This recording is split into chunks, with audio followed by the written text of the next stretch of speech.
الله ربي والإسلام ديني ومحمدا رسول الله.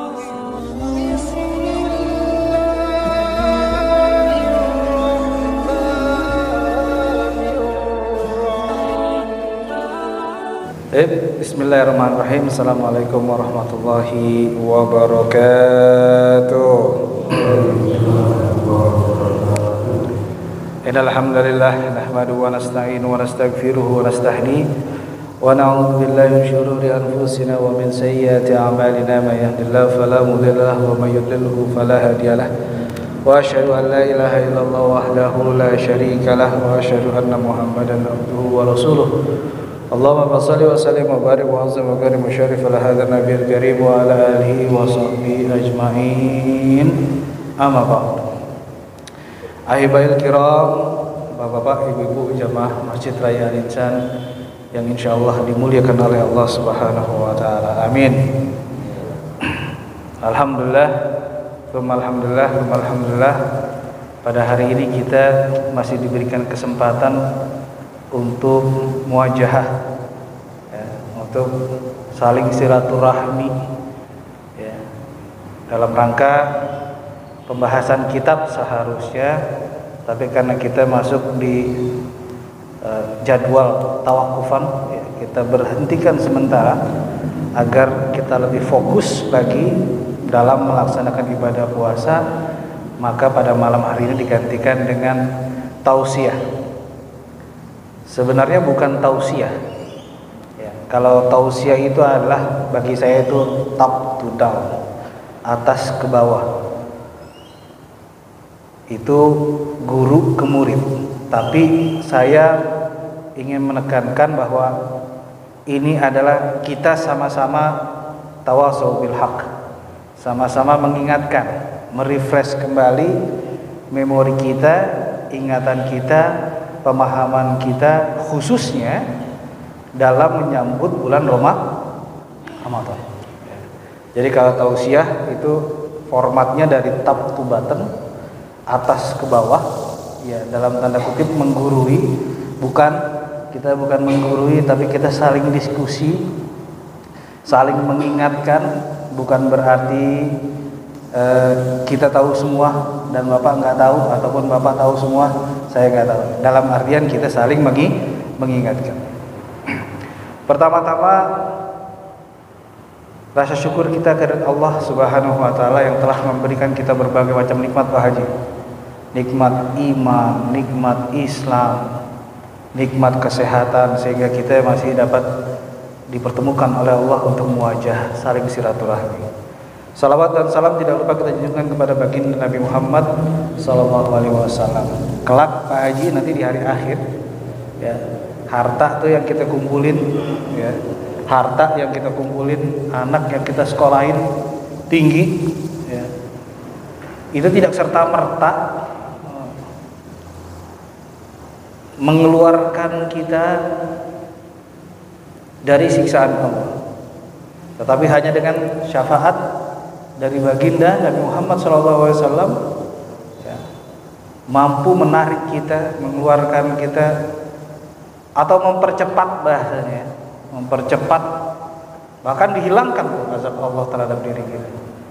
Tapi yang menjadi masalah adalah bukan syafaat. Yang menjadi masalah adalah kita layak apa enggak dapetin syafaat. Itu yang jadi masalah, ya. Kalau syafaat itu pasti ada, tapi yang menjadi masalah apakah kita layak atau kita nggak layak untuk mendapatkan syafaat. Kalau di dalam kemarin kitab Nasoil Ibad kita sudah bilang, ya, bahwa di dalam maqalah disebutkan barang siapa yang mengaku cinta kepada baginda Nabi Muhammad SAW tapi dia membenci, menghardik orang yang nggak mampu, maka pengakuannya adalah bohong. Nah, kita seperti itu.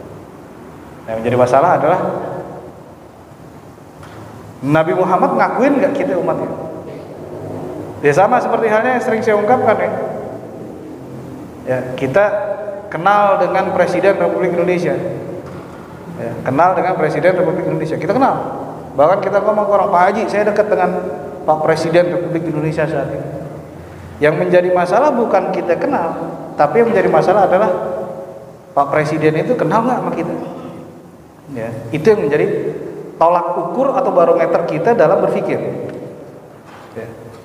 Kita menjunjung baginda Nabi Muhammad SAW, tapi yang menjadi masalah adalah Nabi Muhammad ngakuin kan.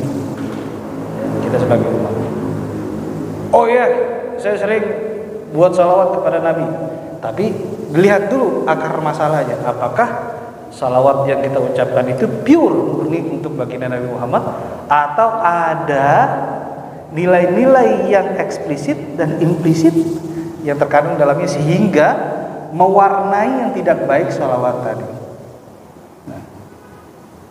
Nah, dalam hal ini kita akan refresh Pak Haji, memori kita, ingatan kita, bukan untuk menggurui, tapi untuk sama-sama saling mengingatkan. Kenapa penting? Karena disinilah, ya, dimana segala sesuatu yang akan kita lakukan, kita harus melakukan preparation, persiapan, agar skema atau ketika kita mengimplementasikan kegiatan kita, aktivitas kita pada saat itu, setidaknya human error itu bisa dihindari, setidaknya kesalahan itu bisa diminimalisir. Ya, karena momentum Ramadan itu hanya momentum sekali dalam setahun, dan belum ada garansi jaminan bahwa Ramadan yang akan datang atau tahun yang akan datang itu kita tetap mendapatkan kenikmatannya itu. Nah, makanya dalam hal ini kita yuk coba merefresh kembali ingatan kita terkait dengan bagaimana kita mempersiapkan diri kita dalam menyambut bulan Ramadan, yang kita nggak tahu apakah bulan Ramadan ini kita yang terakhir atau kita masih mendapatkan bulan Ramadan yang selanjutnya. Bapak Ibu yang saya hormati, jemaah Masjid Raya Rinsan, ya. Seperti kita ketahui bahwasanya bulan Ramadan ini sering dari kecil kita dengar, bulan Ramadan adalah bulan yang penuh dengan berkah, bulan yang penuh dengan rahmat, bulan yang penuh dengan ampunan. Bahkan Al-Quran pun diturunkan di bulan itu. Dan di dalam bulan itu banyak sekali keistimewaan yang Allah berikan kepada hamba-Nya. Bahkan Pak Haji, tidur aja, tidur orang yang puasa itu dikategorikan sebagai ibadah. Hebatnya bulan Ramadan. Tidur, ya. Tidurnya saja itu dikategorikan sebagai ibadah. Walaupun ada yang salah juga Pak Haji. Ya, ketika bulan Ramadan tidurnya dari pagi sampai sore. Ibadah, bukan ibadah, itu namanya kepluk. Kalau kita bilang bukan ibadah, itu kepluk, ya, dengan harapan tidurnya ibadah. Nah, di dalam bulan Ramadan salah satu malam itu disebut dengan malam yang kita tahu adalah malam Lailatul Qadar. Malam yang penuh dengan kemuliaan. Ya. Malam yang ketika ibadah di situ dikalikan atau lebih baik daripada ibadah 1000 bulan. Begini saja matematika simpelnya Pak. Kalau ibadah sholat pada malam itu dihitung dengan jumlah 100 rupiah, ya kan? Maka dikalikan jumlah hari dalam 1000 bulan, kayak gitu Pak. Ya, dikalikan jumlah hari dalam 1000 bulan. Berarti hari dikali 1000, jumlah hari dalam 1 tahun dikali 1000 bulan dikali 100 rupiah. Ya. Kalau matematika orang awam gitu aja simpelnya. Oh Ustaz, berarti kita bisa hitung Ustaz, kita dapat malam Lailatul Qadar kira-kira 100.000. Oh, bukan seperti itu. Yang dimaksudkan adalah keutamaan itu tidak memiliki nilai. Kenapa tidak memiliki nilai? Karena saking bernilainya Pak. Ya. Sehingga tidak ada rumus yang bisa mengkalkulasikan nilai tersebut. Seperti sini Pak Haji, dalam Al-Quran, saya simpel saja, saya sering ngomong di kelas-kelas di mahasiswa saya. A'udzubillah, mathalul ladzina yunfikuna fi sabilillah kamathali habatin ambatat sab'a sanabil fi kulli sumbulatin mi'atu habbah Wallahu yudhaifu liman yasha wallahu wasi'un alim. Ini saya sering sampaikan. Orang yang berinfak di jalan Allah 1 rupiah, itu akan dari 1 rupiah muncul 1 tanaman, 1 tumbuhan. Dari 1 tumbuhan itu muncul 7 tangkai. Dari 7 tangkai muncul 100. Berarti kalinya ada 1 kali 7 kali 100, berarti 700. Kalau kita infak di jalan Allah, maka hitungannya 1 sama dengan 700. Kalau orang matematik seperti itu Pak Haji, simple. Tapi kalau orang sosial, enggak, ngitungnya enggak seperti itu. Karena wallahu yudhaifu liman yasha. Yudhaif menggunakan fi'lul mudhari'. Fi'lul yang sedang bekerja, belum past tense, masih present tense. Ya, yudhaif masih present tense, belum past tense. Artinya apa? Ketika kata-kata itu digunakan dalam Al-Quran yudhaif, maka ada bilangan infinite. Contohnya begini Pak Haji, simpelnya, saya sedang makan, apakah bisa berhenti makan itu? Nggak bisa, kecuali saya sudah makan, udah menjadi past tense, maka berhenti. Tetapi ketika Allah menambahkan, apakah saya bisa katakan 1 sama dengan 700? Bisa. Tapi apakah saya bisa menyatakan bahwa 1 adalah 1 juta, 1 adalah 100 juta, 1 adalah 700 juta, dan seterusnya bisa. Nah kembali lagi Pak Haji, dalam malam Lailatul Qadar kita ibadah itu lebih baik daripada 1000 bulan, subhanallah. Hanya umatnya baginda Nabi Muhammad SAW yang mendapatkan kemuliaan itu. Hanya kita Pak Haji. Tapi sayang diri kita jangan tanya orang lain. Kita jangan menghitung orang lain. Tapi sayang diri kita ketika akhir daripada bulan Ramadan, apa? Kita malah fokus pulang kampung. Kita fokus belanja buat mudik. Kita fokus dengan hal urusan dunia. Padahal ada sebuah hadis Pak Haji yang diriwayatkan oleh Imam Tirmidzi dari Aisyah radhiyallahu taala. Lam yakun Nabi sallallahu alaihi wasallam idza baqiya min Ramadan 10 ayyam yad'a ahada min ahlihi yutiqul qiyam bil liqami. Artinya apa? Pak Haji, Nabi Muhammad sallallahu alaihi wasallam, ini hadis diriwayatkan oleh Imam Tirmidzi, ketika 10 hari akhir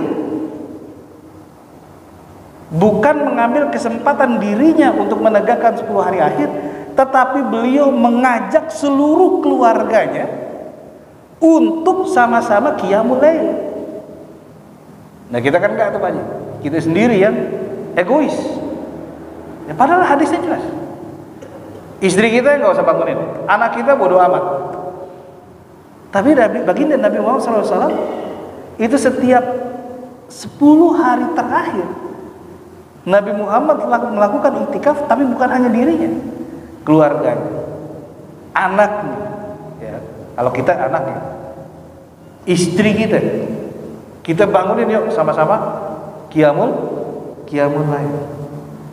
Ya.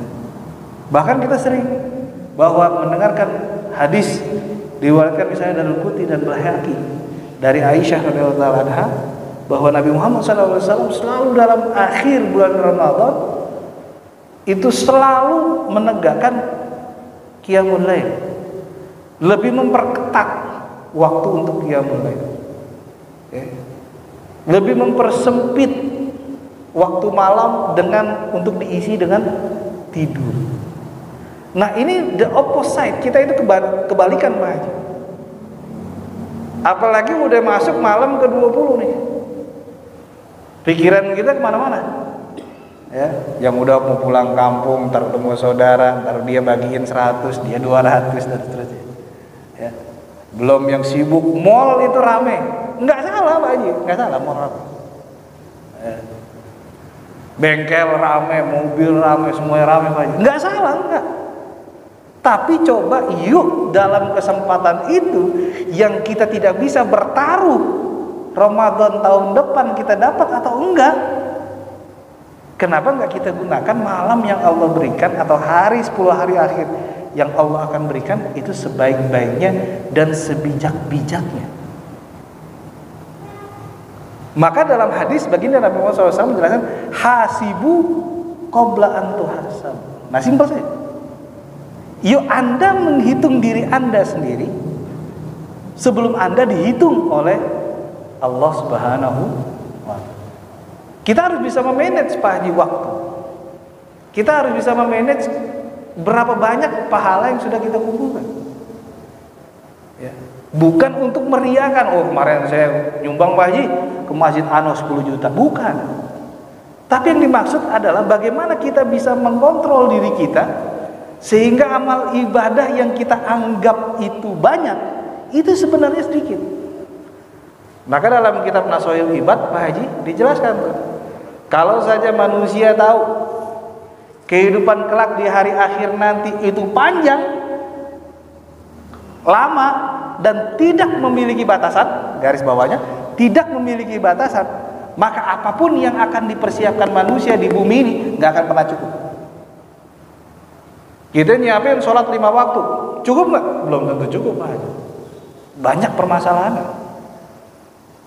Nah, kalau kita gambarkan dengan otak kita nih, karena manusia itu adalah manusia adalah makhluk yang harus memiliki rasio dan harus terukur. Begini simpel. Kalau kita tahu Pak Haji jaraknya perjalanan kita, maka tentu akan kita bisa mempersiapkan perbekalan selama kita berjalan. Kita mau pergi ke Surabaya 3 hari, maka perbekalan kita 3 hari. Pulang sampai selesai. Kita mau pergi ke Madinah, mau haji 40 hari misalnya di sana. Kita bisa hitung Pak Haji. Maka uang, baju minimal itu sudah kita hitung. Kalkulasi dengan seksama, oh tidak lebih dan tidak kurang. Tapi di hari akhirat nggak ada batasannya Pak Haji. Sampai kapan? Nggak ada sampainya. Jadi semakin banyak kita tumpuk amal ibadah kita, apakah itu dinyatakan cukup? Belum cukup. Makanya dalam Al-Hikam Ibnu Athaillah menjawab, orang yang berpandangan dan orang yang selalu berpegang teguh dan menyaksikan bahwa diri dia sudah cukup dengan ibadahnya, maka nggak akan cukup. Nah, bagaimana kita mengisi kekosongan-kosongan itu? Ya, mengisi kekosongan gap-gap tadi ya, kosong-kosong, celah kosong yang kita nggak tahu Pak Haji, kita butuh duit berapa nanti kita jalan. Kita nggak tahu kita butuh perbekalan apa yang banyak kita harus taruh. Nah, Allah memberikan kemuliaan tadi di malam Lailatul Qadar, di mana bilangan penyebutnya adalah infinite, tidak berujung. Tidak ada kalkulasi yang bisa kalkulator yang bisa mengkalkulasi. Sehingga itulah bahan kita yang harus kita gapai seharusnya. Nah, kalau kita merasa cuek dengan malam Lailatul Qadar, ya selesai urusan. Tadi kembali lagi. Ya, kita sudah yakin nih Pak Haji. Dengan nominal yang kita, mohon maaf, misalnya kita nyumbang 1 juta, 100 juta, 1 miliar ke masjid, ke anak yatim, kita sudah berpatokan itu, mungkin orang soleh. Tapi pada hakikatnya kita nggak tahu Pak Haji. Ya, apakah cukup enggak tuh kita di akhir? Enggak, pasti cukup. Orang tidak akan terbatas, tidak ada batasannya, gimana mau cukup? Nah, kesempatan malam Lailatul Qadar itu adalah kesempatan di mana kita memberikan apa? Allah berikan kepada kita kesempatan. Yuk mau apa enggak? Nih, kalau bahasa kita nih saya kasih kesempatan. Yuk untuk mencukupi bilangan yang tidak pernah cukup. Nih salah satu tempatnya. Di malam Lailatul Qadar. Tapi dengan hiruk pikuk dunia sekarang, kita Pak Haji, kita diri kita, bukan orang lain, diri kita. Ketika 10 akhir udah sibuk tuh dengan dunia. Ya. Diawali dengan sibuk dunia, diakhiri dengan sibuk dunia. Itulah yang fenomena masyarakat yang kita hadapi. Ketika masuk bulan Ramadan kita sibuk tuh Pak Haji. Wah, sibuk. Sibuknya apa? Cari iftar, cari buka puasa. Di meja makan ada kolak, ada ini, ada itu. Dimakan? Enggak dimakan. Ujung-ujungannya apa? Nafsu yang kita biarkan. Jadi di awal kita memulai bulan Ramadan itu dengan nafsu, mengakhiri bulan Ramadan dengan nafsu. Kita awali dengan dunia, kita akhiri dengan dunia. Selesai urusan kita. Tapi bagaimana, yuk kita coba nih kesempatan bulan ini, Ramadan tahun ini, kita coba putar balik logika kita dan orientasi pemikiran kita awali dengan dunia, oke. Silakan saja kalau misalnya belum bisa berubah. Tapi coba yuk di hari akhir 10 akhir bulan Ramadan, yuk kita coba rubah orientasi kita. Dunia iya, tapi akhirat iya. Nggak bisa Pak Ustaz, harus seimbang. Monggo silakan. Paginya kita ke mall sampai sore, kita belanja untuk keluarga kita dan kebutuhan mudik. Tapi malamnya jangan lupa. Karena kenapa? Karena kesempatan itu datang hanya sekali Pak Haji. Siapa yang bisa berani menjamin kalau besok Lebaran tahun depan kita masih dapat? Gak ada yang bisa jamin. Kalau Allah bilang, hei fulan datang ke sini, kita nggak ada komentar. Tapi dengan kesempatan ini kita sudah. Nah untuk itu maka apa yang harus kita persiapkan banyak. Sebenarnya ada beberapa barometer yang kita bisa lihat dan kita bisa ukur. Pertama adalah tentu pemahaman dan persiapan ruhiyah terkait dengan spiritual. Nah ini salah satu bentuknya Pak. Seperti ini adalah salah satu bentuknya kita mempersiapkan ruhiyah secara mental, secara keimanan kita untuk menghadapi bulan Ramadan. Yang kedua adalah persiapan secara jasadiah, persiapan secara fisik. Pak Haji, mungkin kita pernah mendengar bahwa puasa itu memberikan kesehatan. Sekarang kita buktikan bahwa ada sebuah diskusi atau artikel di Johns Hopkins Medicine, JHM, itu menyebutkan dari satu artikelnya adalah puasa itu meningkatkan kualitas jantung. Puasa meningkatkan kualitas jantung.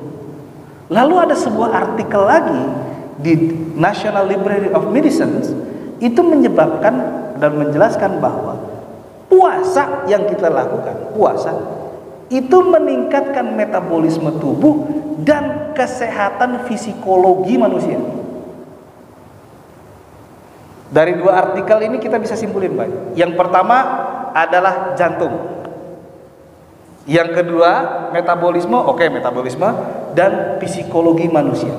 Jantung dan psikologi. Kita coba.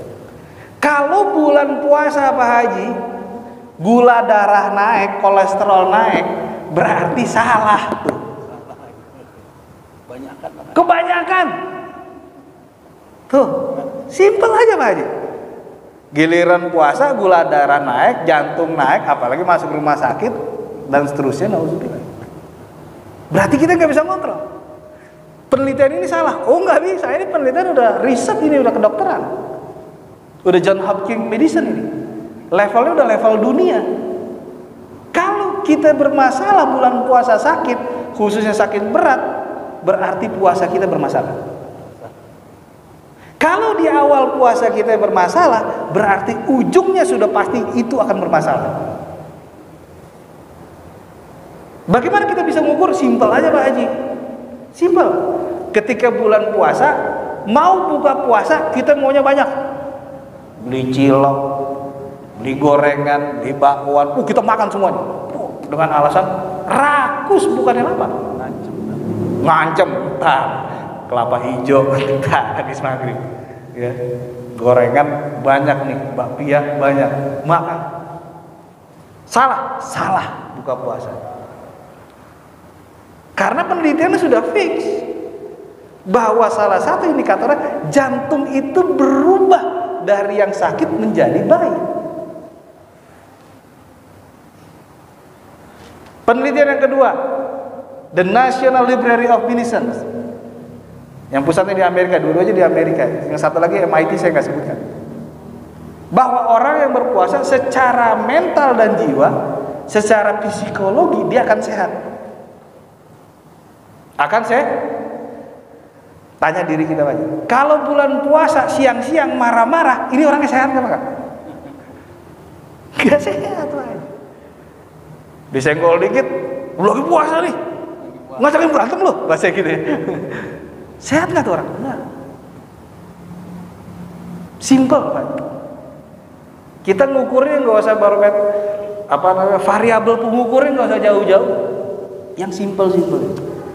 Tapi orang yang berpuasa secara psikologi dia akan lebih turun dan nunduk. Dimulai dengan apa tadi? Kesabaran. Oke, di bulan puasa kita latih kesabaran. Maka ulama kan menjelaskan bulan puasa adalah latih sabar. Kalau rasa sabar kita nggak bisa terlatih, berarti penelitian ini salah. Karena puasa itu lebih mengedepankan efek dari puasa. Apalagi puasa yang secara kontinu dalam hal ini 1 bulan penuh. Itu kejiwaan manusia bisa terkontrol secara psikologi, itu sehat. Ya. Lalu bagaimana Pak Haji? Yang pertama untuk mengontrol dari 2 penelitian ini, simpel saja. Yang pertama yang harus kita lakukan adalah coba dari aspek sosial kita perbaiki dulu. Dari diri kita dan aspek sosial. Yang pertama kita coba meminta maaf dan silaturahmi kepada saudara-saudara kita. Nah itu ulama-ulama kita belum puasa minta maaf ke saudara, ke orang tua, ke ibu, ke istri, ke anak, bahasa itu bagian daripada pelatihan untuk dan agar tadi psikologi kita baik. Di dalam bulan puasa Pak Haji kita pertegas lagi dengan apa? Bersedekah. Memberikan bantuan kepada orang yang membutuhkan. Kalau di Mesir Pak Haji, mohon maaf, ketika saya dulu di Mesir, itu ketika bulan puasa, kalau bahasa Betawinya, lu jangan ngaku orang kaya, kalau enggak lu buka garasi orang makan di situ. Bahasa gitu ya. Kalau bahasa orang Betawinya, jangan ngaku Anda orang kaya kalau belum pintu garasi Anda buka dan di dalam situ ada makanan-makanan orang siapa saja masuk. Tetapi ingat Pak Haji, itu bagi orang yang memiliki karunia oleh Allah harta. Bagaimana dengan orang yang tidak mendapatkan kemuliaan itu? Simpel Pak Haji. Tabassum kali akhika sedekah. Senyum Pak Haji itu sedekah. Enggak susah-susah. Senyum aja. Ustaz, saya punya duit ratusan juta, Ustaz. Kalau gitu saya senyum aja biar murah. Ya enggak gitu juga.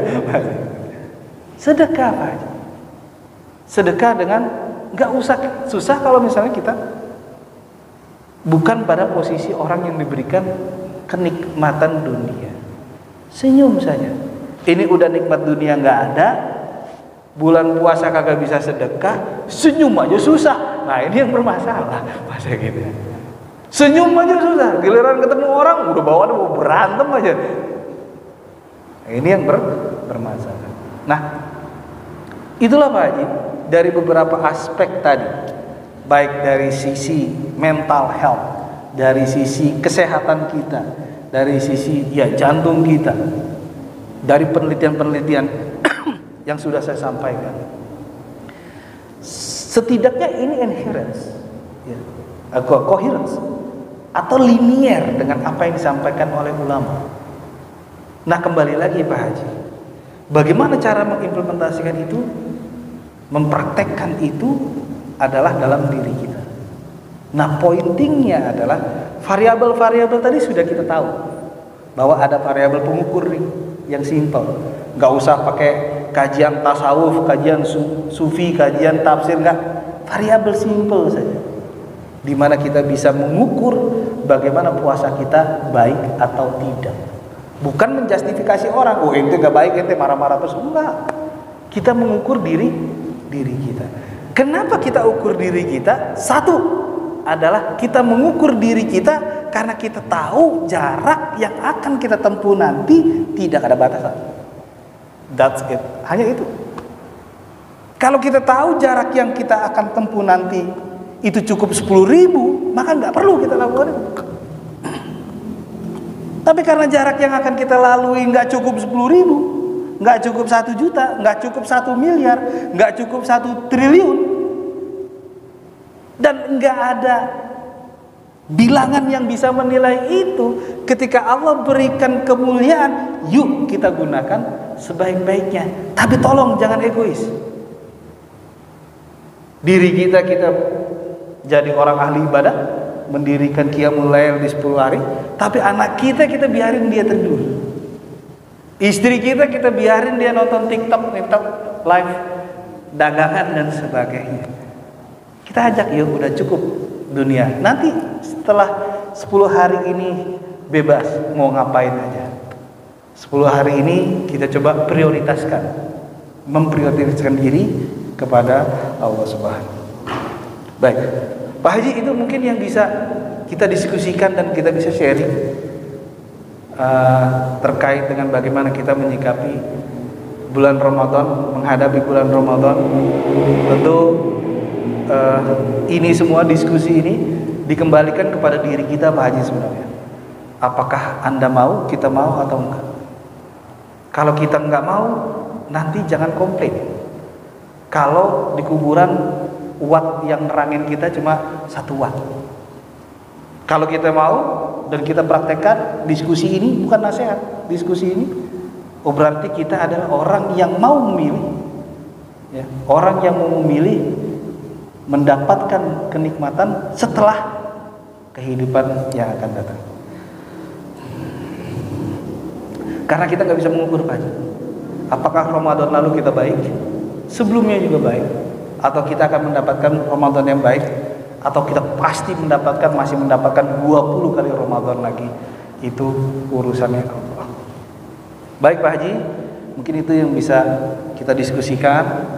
Kita saling mengingatkan, bukan menceramai dan bukan menggurui, tapi kita coba untuk merefresh ingatan kita dengan agar bertujuan ibadah kita di bulan ini, artinya bulan Ramadan tahun ini, itu menjadikan, kalau memang ini adalah ibadah bulan Ramadan kita yang terakhir, Allah jadikan itu sebagai bekal yang abadi untuk perjalanan kita di akhirat nanti.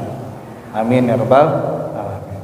Baik, Pak Haji dan Bapak Ibu jemaah sekalian, tadi sudah disampaikan bahwa hari ini adalah tawakufan kita, ya, istirahat sejenak untuk memprioritaskan diri dalam menghadapi dan mempersiapkan bulan Ramadan. Maka pengajian kita cukupkan dulu. Nanti insya Allah kalau memang Allah masih memberikan kesempatan di setelah Ramadan, kita sambung lagi. Sebelumnya saya selaku yang pemateri bahasanya, bukan ustadz, mohon maaf jika ada kata-kata dari saya yang salah, yang kurang baik dan kurang berkenan. Semoga Allah Subhanahu wa taala memaafkan dosa kita atau kesalahan kita. Amin ya rabbal alamin. Juga kita memohon kepada Allah, sama-sama berdoa nanti agar Allah Subhanahu wa taala memberikan kemudahan bagi kita dalam segala macam urusan dunia. Baik, Bapak Ibu, kita baca kafaratul majlis, ya. Bismillahirrahmanirrahim. Subhanaka Allahumma wa bihamdika asyhadu an la ilaha illa anta astaghfiruka wa atubu ilaik. Bapak Ibu, marilah sama-sama kita berdoa. Bismillahirrahmanirrahim. Astaghfirullahalazim, astaghfirullahalazim, astaghfirullahalazim. Lakal hamdu ya maulana ya ma'budi karim wa sallallahu alaihi wa sallam. Bismillahirrahmanirrahim. Alhamdulillah syakirin, alhamdulillah min hamdana wa fina wa kafi masira. Ya Rabbana lakal hamdu kama yanbaghi li jalali wajhikal karim. Ya Allah ya Rahman ya Rahim, ampunilah dosa kami ya Allah, ampunilah dosa istri kami ya Allah, ampunilah dosa anak-anak kami ya Allah. Ya Allah ya Rahman ya Rahim, ya Hayyu ya Qayyum, ampunilah dosa kedua orang tua kami ya Allah, ampunilah dosa orang-orang yang pernah berbuat baik dalam kehidupan kami ya Allah, ampunilah dosa orang-orang yang pernah berbuat tidak baik dalam kehidupan kami ya Allah, ampunilah dosa guru-guru kami ya Allah. Ya Allah ya Rahman ya Rahim, ya Hayyu ya Qayyum, ya Hayyu ya Qayyum. Ya Allah, sampaikanlah kami kepada bulan Ramadan tahun ini. Ya Allah, jadikanlah bulan Ramadan ini sebagai ladang kami dalam menuntut pahala ya Allah. Ya Allah, jadikanlah bulan Ramadan ini sebagai wasilah magfirahmu ya Allah. Ya Allah, jadikanlah bulan Ramadan tahun ini sebagai wasilah ampunanmu ya Allah, sebagai wasilah karamahmu ya Allah. Ya Allah ya Rahman ya Rahim, berikanlah kami kemuliaan di dunia dan akhirat. Rabbana atina fid dunya hasanah wa fil akhirati hasanah wa qina azabannar. Subhana rabbika rabbil izzati amma yasifun wa salamun alal mursalin walhamdulillahi rabbil alamin. Sallallahu ala Muhammad sallallahu alaihi wasallam. Ala Muhammad sallallahu alaihi wasallam. Sallallahu ala Muhammad sallallahu alaihi wasallam. Sallallahu ala Muhammad sallallahu alaihi wasallam. Sallallahu ala Muhammad sallallahu